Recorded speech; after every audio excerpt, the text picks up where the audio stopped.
us have opportunities to be patient or not, but we should be patient. And the Bible says a lot about this. So let's get our Bible breakdown with Gavin.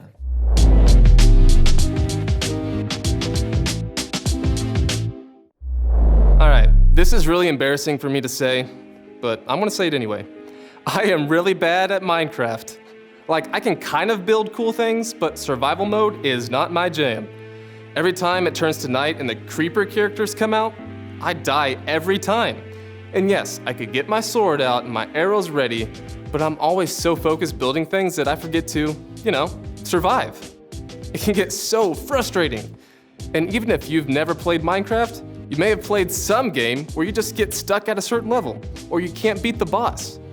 No matter how hard you try, you just simply can't get past it. It's so annoying to having to start at the same spot over and over again. You lose patience really quick and even throw your controller down in frustration. We've all been there. Having patience when you have to keep restarting is so hard. Some of you are already impatient right now, just waiting for this to be over with.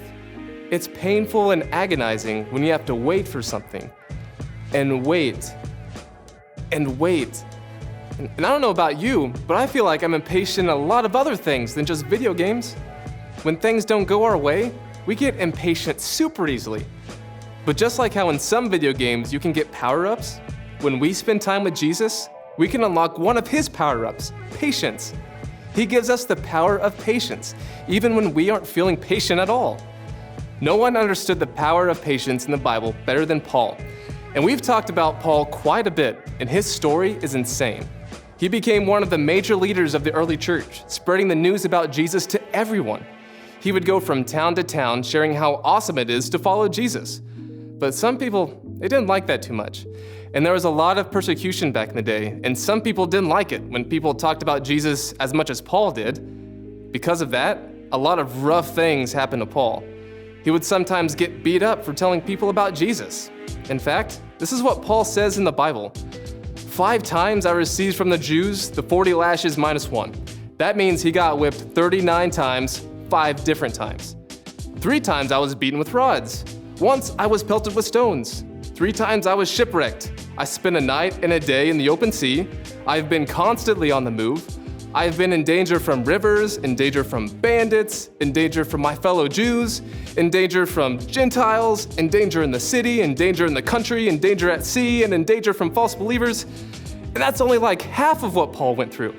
He was even bitten by a snake and thrown in prison. All this because he kept on sharing the good news about Jesus. I don't know about you, but after a while I'd be like, okay, Jesus, this is getting old. Why is nothing getting better? But that's not at all how Paul handled it.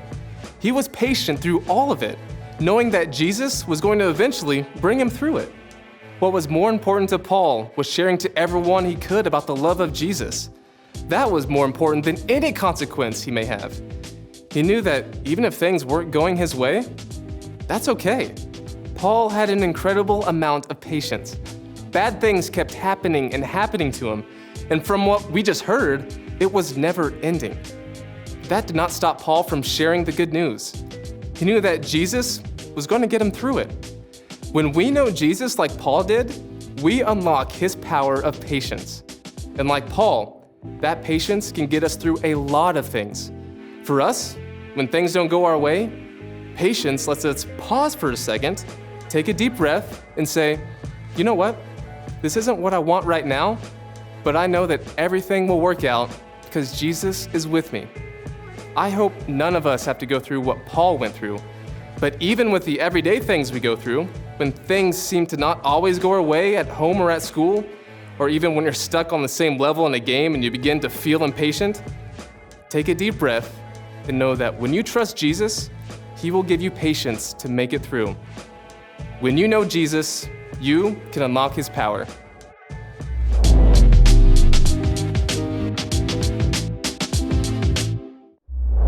All right, guys, I'm sure you're gonna have lots of opportunities to show the power of patience this week. So talk more about that in your groups right now. Have a great week. And remember, when you know Jesus, you can unlock his power.